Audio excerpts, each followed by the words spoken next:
오늘 제가 발표드릴 내용은 서비스 디자인이 왜 중요해지고 있는지 앞부분에 간단하게 말씀을 드리고, 그리고 디자인 다이브에서 실행했던 내용들, 그리고 왜 이게 실행이 됐는지 함께 간략하게 말씀드린 다음에, 실제로 우리한테 그럼 남겨진 과제는 뭐냐, 이걸 가지고서 좀 집중적으로 말씀을 드리도록 하겠습니다. 저는 보시다시피 한국디자인진흥원 정책개발팀에 근무하고 있고요. 지금은 지식경제 R&D 전략기획단이라는 조직에 파견 나와 있습니다. 이 조직에 대해서 들어보신 분들 있으실지 모르겠는데요. 지금 국감 중이라서 사실 좀 안 좋은 기사들은 많이 나와서. 그 전략기획단은 우리나라의 R&D 자금에 대해서 전략을 짜고 기획을 하는 곳입니다. 이게 작년에 생겼고요. 실제로 우리나라 R&D 예산이 약 12조가 넘거든요. 그 예산들이 어떻게 쓰여지는지 아세요? 행정가들이 기획을 합니다. 그리고 엔지니어들이 수행을 하죠. 우리하고는 좀 다른 세상의 얘기인데요. 12조 원이 넘습니다. 엄청난 자금이죠. 그 R&D에 있어서 크게 두 가지 문제가 지금까지 최근에 들어서 그 문제점이 부각이 되고 있다고 생각이 됩니다. 첫 번째로는 일단 과학 주도라는 거예요. 근데 지금 세상은 이미 서비스 산업 중심이 됐고, 이 제조 산업에서 서비스로 이전되면서 가장 핵심적인 변화는 수요자 중심이라는 거거든요. 공급자 위주가 아니라. 그러면 수요자가 갖고 있는 그 니즈를 어떻게 발굴을 해내고 그거에 맞춰서 그 솔루션을 제안을 할 거냐라는 거에 대한 답이 사실은 엔지니어라든가 그러니까 공학 분야라든가 경영학 분야에서 제공하는 솔루션은 없습니다. 근데 20, 30년 이상을 R&D의 주도는 전부 그 공학 분야에서 끌어가고 있거든요. 그러니까 그거에 대한 문제점이 있는 거죠. 세상은 이미 수요자 중심으로 바뀌었는데 수요자 중심의 R&D를 하려면 뭘 해야 될지 아직 답이 없는 겁니다. 정부에서는. 최근 그 서비스를 혁신하기 위한 방법으로 그 정부가 지금 서비스 R&D 활성화 방안이라든가 이런 대책들을 막 만들어내고 있어요. 근데 그마저도 내용을 보면 과학적인 방법, 또 공학적인 방법을 통해서 그 솔루션을 내겠다라는 제안들이 나오고 있습니다. 사실은 디자이너들이 해야 될 일이 굉장히 많다고 생각하거든요. 수요자의 마음을 들여다보는 건 사실 디자이너들이 잘하는 일이지 않습니까? 그리고 또 한 가지 측면은요. 디자인이 그러니까 중요하게 될 수밖에 없는 배경인데요. 그 수요자 중심이 된다는 거하고 또 R&D에 있어서 지금 서비스 산업이 막 커지고 있으니까요. 이 서비스 산업을 그럼 어떻게 고도화시킬 수 있는지에 대한 방법을 찾는다는 거죠. 그래서 아까 말씀드렸다시피 그 경영학이라든가 공학 쪽에서 있는 솔루션 그런 학문은 서비스 사이언스라고 세계적으로 지금 각광을 많이 받고 있는 학문입니다. 우리나라에서 이제 R&D에서 그런 걸 연구를 하겠다 이렇게 발표를 하고 있는 상황이고요. 그래서 우리는 서비스 디자인에 대해서 더 많이 알리고 이걸 연구해야 된다라고 얘기를 해야 된다고 개인적으로는 생각합니다. 왜 서비스 디자인이냐 이거를 설명드리기 전에 그냥 좀 요약해가지고 이 서비스 디자인이라는 개념이 가지고 있는 어떤 키워드 이거 몇 가지만을 말씀드리려고 합니다. 여기 붉은색으로 표시되어 있는 맥락, 또 통합, 창의, 다학제 이게 서비스 디자인의 특징을 잘 표현하고 있는 단어라고 생각이 됩니다. 그래서 사실은 그 뒷부분에 제가 이 얘기를 좀 드리려고 하는 거고요. 서비스 디자인을, 그러니까 서비스를 디자인했다 또는 개발했다라고 해서 다 서비스 디자인이라고 할 수는 없다고 생각합니다. 그러니까 저는 이제까지 서비스 디자인이다 아니다라는 그 판정에 있어서 제일 기본적인 준거는 이 두 가지가 돼야 된다고 생각하거든요. 서비스 디자인의 전문가가 일단 해야 되는 거고요. 그리고 또 그 전문적인 방법이 쓰여져야 되는 거죠. 그래서 그 실행 과정에 대해서 이해를 하지 못하면 실제로 그 내용이 서비스 디자인 프로젝트인지 아닌지 알 수 없는 특징이 있습니다. 그 결과물만 가지고는 이게 서비스 디자인 방법이 적용이 됐는지 아닌지 알 수 없거든요. 그래서 구체적으로 그 프로젝트가 어떤 방식으로 실행이 됐는지를 파악해야 그걸 판정할 수 있다는 그런 특징이 있습니다. 서비스 디자인은 방법이기 때문에 그렇다고 생각을 하고요. 디자인 다이브에 대해서 좀 설명을 드리겠습니다. 아마 대부분 이걸 통해서 나온 결과물들은 웹을 통해서 다 이미 공개가 돼 있고요.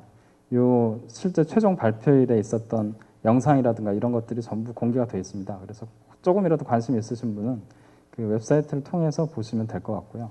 여기서는 이제 전체적인 경과, 이게 왜 어떤 경과로 만들어졌는지, 실행이 됐는지 이것 좀 설명을 드릴게요. 올해 2월 11일 날 이렇게 세 분이 이제 작당을 한 거죠.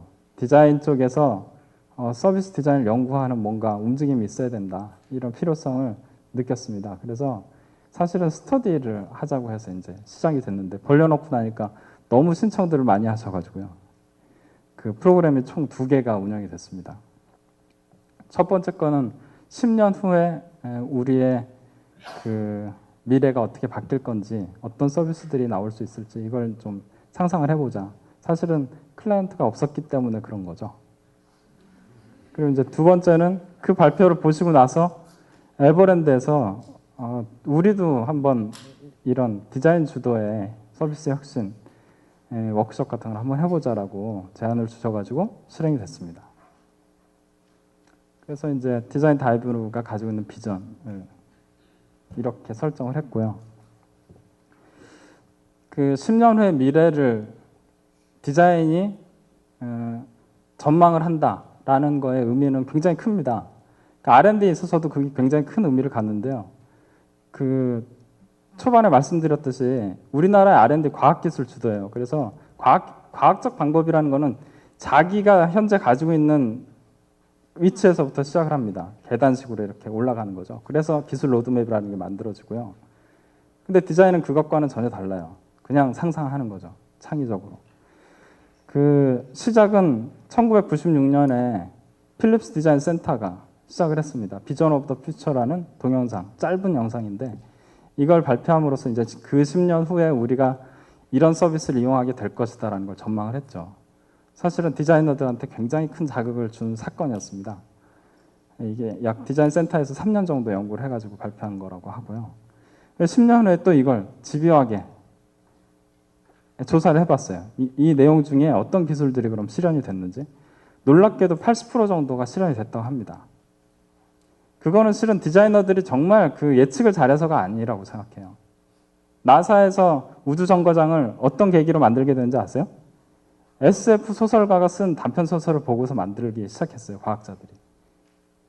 창의하는 사람들이, 창안을 하는 사람들이 상상을 하고 과학기술을 하는 사람들은 그걸 따라가는 거죠. 디자인이 그런 비전을 제시하는 역할을 해야 된다고 생각합니다.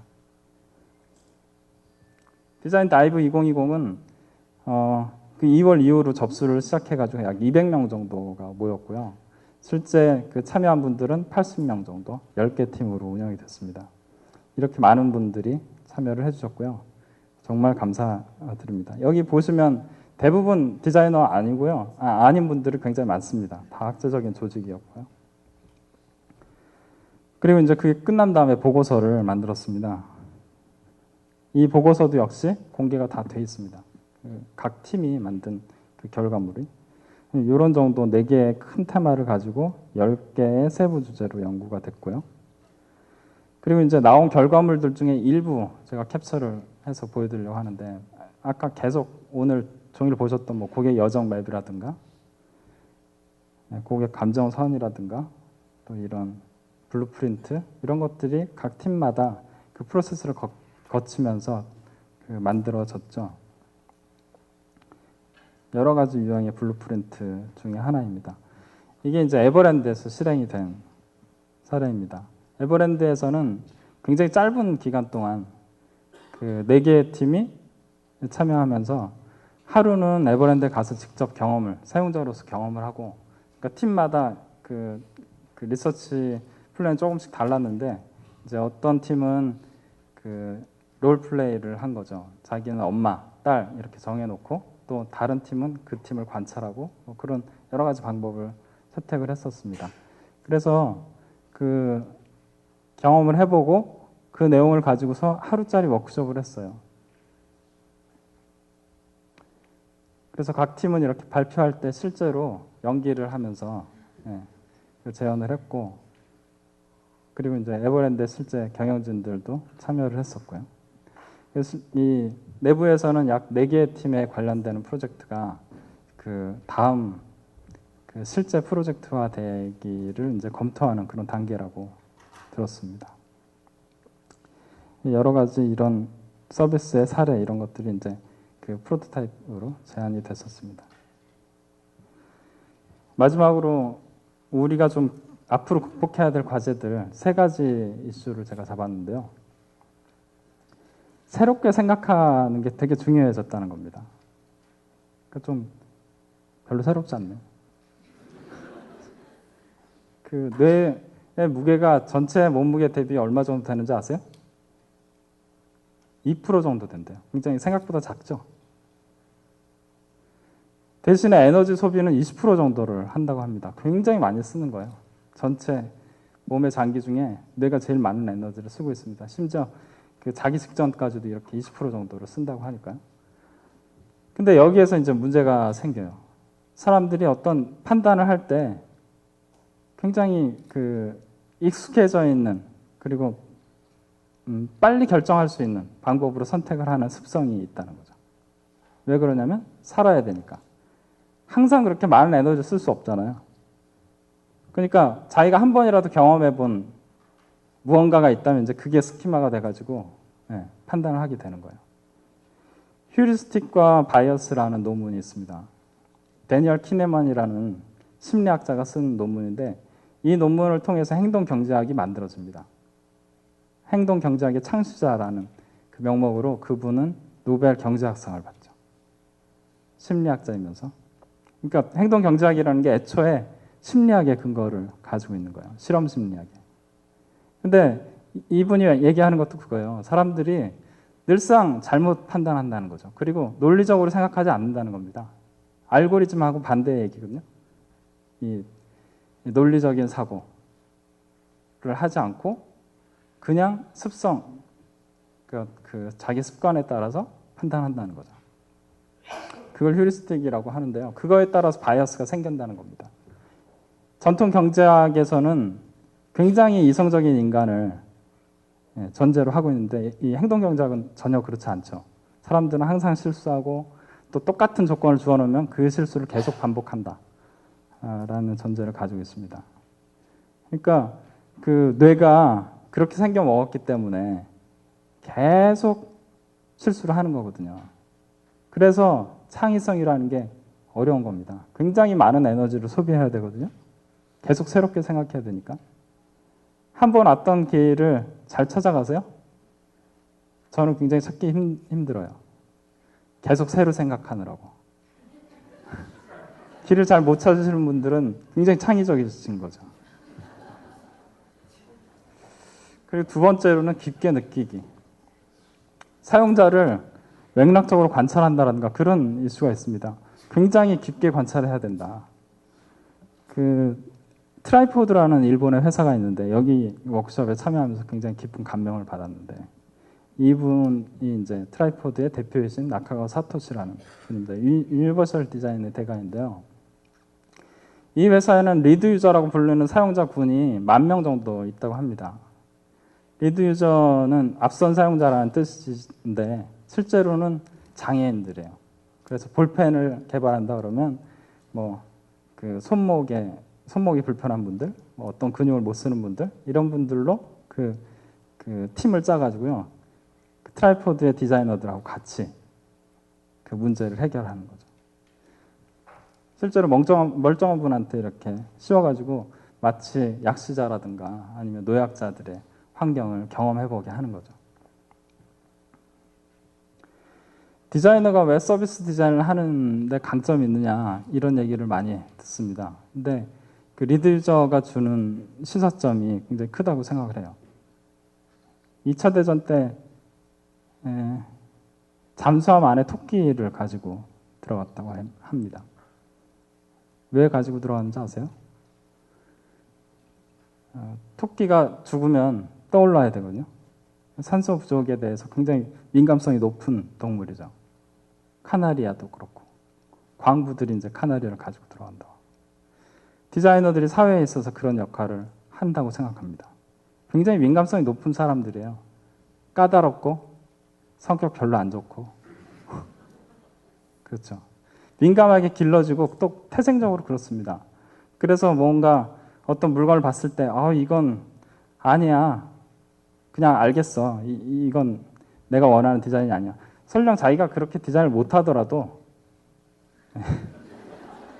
그 문제점에 대해서 굉장히 직관적으로 빨리 파악하죠. 그만큼 민감도가 높다는 건데요. 그 위화감에 대한 민감성이 장애인들이 진짜 높거든요. 왜 그런지 아세요? 조금만 실수하면 죽음이 바로 앞에 있습니다. 항상. 그러니까 계속 긴장해야 되고 다른 부분의 영역, 감각 영역을 막 확장을 해야 되는 거죠. 그러니까 시력이 없는 사람들도 다른 감각으로 시력을 약간 대치를 하는 거죠. 그걸 하기 위해서는 진짜 다른 감각기관의 민감성이라는 게 높아져야 되는 겁니다. 디자이너들은 예민하기 때문에 조금 더 보편적인 사람들에 비해서 더 위화감을 잘 이해하고 그 문제점을 해결하겠죠. 해결할 수 있는 그런 가능성이 크다는 거죠. 경험상에 나타날 문제점 같은 거요. 마지막으로는 다른 점과 연결하기. 이런 것들이 되게 중요해집니다. 왜냐하면 서비스 디자인을 할 때 코크리에이션 하잖아요. 다른 학제에 있는 사람들하고 협업을 해야 되거든요. 이게 너무나 중요합니다. 그리고 다른 학문에 대해서 잘 이해하고 있어야 됩니다. 그걸 도구로 잘 쓸 수 있어야 돼요. 레스토랑의 메뉴를 주문한다고 하면요. 기존의 디자이너의 사고방식으로는 이런 이슈들이 있다고 생각을 하겠죠. 타이포그래피, 레이아웃, 소재, 컬러. 근데 그게 이제 그 시점에서 어떤 감성적인 만족을 주기는 하겠지만 전체적으로 그 레스토랑을 이용하는 사람들에게 다른 레스토랑 대비해서 거기에서 줄 수 있는 어떤 특정 가치 이런 걸 줄 수 있느냐는 거예요. 그거를 이제 생각해야 된다는 거죠. 그 실제로 행동경제학에 되게 유명한 실험인데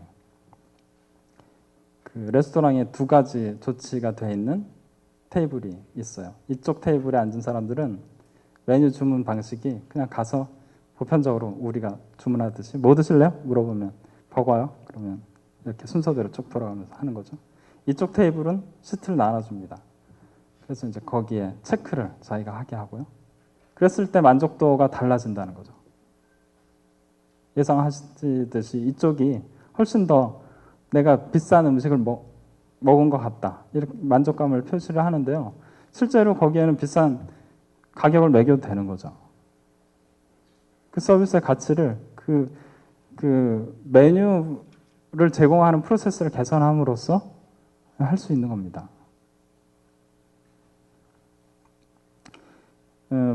버거를 주문하면요. 이건 이제 서양권에서 했던 실험인데 그 다음 사람은 버거를 빼고 생각을 한대요. 메뉴 중에.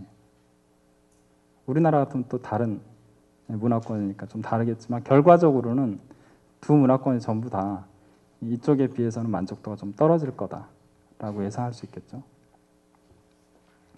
메뉴 주문할 때 디자인 문제는 이제 어떻게 하면 더 좋은 경험을 주게 할 거냐. 이게 더 상위의 문제가 되는 거죠. 실제로 행동경제학의 그 이론에 어느 정도 기대서 이 서비스 디자인의 시범 사업이 실행이 됐습니다. 정부에서 작년 말에 이 에너지 고지서를 개편을 했고요. 그걸 통해서 에너지를 좀 줄일 수 있지 않을까 이렇게 실험을 해봤는데 실제로 줄었습니다. 이랬던 고지서가 이렇게 바뀌었거든요. 같은 평형대의 이웃 대비 자기가 많이 썼으면 빨간 카드를 받는 거예요. 실제로 이 투입구에 자기 집 빨간색이에요. 그러면 뜨끔하는 거죠. 행동 변화를 유발시켰습니다. 그래서 3개월째 600가구를 대상으로 실험을 했는데요. 방배, 레미안. 근데 600만 원 이상 절감이 됐어요. 이거 전기 에너지 사용량만으로 한 건데 실제로 전기 에너지만 10만 원 이상 쓰는 집 별로 없거든요. 10% 이상 절감이 된 거죠. 기억해 보세요. 올 초 겨울이 어땠는지. 어마어마하게 추웠지 않습니까? 예년에 비해서 제일 최고 에너지 사용료를 갱신하고 막 그랬었는데 그럼에도 불구하고 전년 대비 10% 이상 절감을 했습니다. 그 시카고 대학을 아시나요? 강철한 카네기가 만든 학교입니다. 이 학교는 완전 삼류였는데요. 1929년부터 학교가 완전히 변해가지고 지금까지 75명 이상 노벨상 수상자가 나왔습니다. 노벨상 왕국이라고 불리고요. 1929년에 어떤 일이 있었냐면 허킨스라는 젊은 총장이 부임을 합니다. 이 사람은 시카고 프로젝트라는 걸 여기서 실행을 하면서 학칙을 완전히 바꿔가지고요. 졸업할 때 시험의 난이도를 엄청나게 높이고 100권의 인문학 서적을 읽지 않으면 졸업이 안 되게 그렇게 바꿨습니다. 그 이후에 학생들이 미친 듯이 공부를 해야 되겠죠. 졸업을 해야 되니까. 3년 정도 지나니까 변화가 옵니다. 학생들의 생각하는 방식이 완전히 바뀌는 거예요. 다른 사람처럼. 실제로 이 100권의 인문학 서적을 암기하듯이 다 읽으려면 하루에 6시간 이상씩 공부를 해야 되는데 4년간 하면 거의 10,000시간 가까이 되거든요. 10,000시간의 법칙이라고 하시네. 아웃라이어에 제한이 되어 있는데 실제로 그렇게 한 가지에 몰입을 해서 공부를 하면 뇌 구조가 완전히 바뀐다고 하거든요. 뇌는 하나의 네트워크입니다. 그 네트워크의 구조가 전환되는 어떤 티핑 포인트가 있어요. 그 티핑 포인트는 쉽게 오지 않습니다. 아주 오랜 동안 기다리다 보면 어떤 순간을 지날 때 엄청나게 다른 세계로 바뀌는 거예요. 마치 물이 증기가 되듯이. 인터넷이 그랬었죠. 우리한테. 2000년대 초반까지는 아무도 안 쓰고 있는 것처럼 보이다가 내가 쓰기 시작한 다른 날부터 다 이웃들도 쓰고 티핑 포인트가 그때 왔던 거죠. 네트워크라는 거의 속성이 거의 비슷하거든요. 아까 제가 다른 것을 연결하는 그 이슈를 얘기를 했었는데요. 그게 그겁니다. 뇌 변화를 가져오는 지점 같습니다. 네트워크 이 티핑 포인트를 지자는 지점에서의 속성은 뭐냐면 노드들이 많이 깔려 있고 그 노드들이 서로 어떤 연결 고리를 갖는데 그걸 이제 링크라고 하는데 그 링크들이 막 많아지다가 어느 지점에 어떤 특정 링크가 생겼을 때 이렇게 변하는 거거든요. 그 링크들은 약한 연결이라고 부르는 고리입니다. 왜 약한 연결이라고 부르냐면요. 완전히 다른 세계를 연결하거든요. 그러니까 내가 취업을 필요로 한다면 내 이웃들한테 알리지 말고 로터리 클럽 같은 데 나가가지고 전혀 나랑 다른 세계에 있는 사람들한테 내 취업의 필요를 알려야 됩니다. 실제로 약한 연결이라는 마크 그라노베터라는 교수가 이제 그 논문을 발표하는데 거기 논문의 주제가 어떻게 하면 취업을 잘 할 수 있을까? 그거였어요. 어떤 네트워크에다 내 정보를 흘렸을 때 취업이 될까?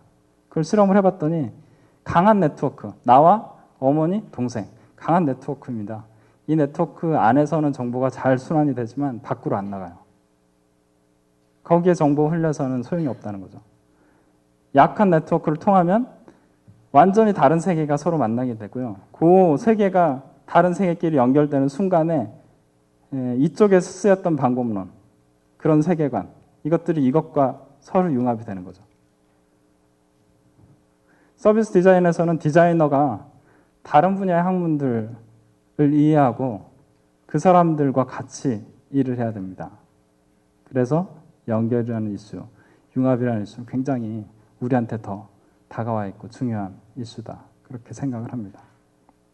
서비스 디자인 시대는 지금 우리나라에서 정말 빠르게 오고 있는 것 같습니다. 오늘 제 발표는 여기서 마치겠습니다. 고맙습니다.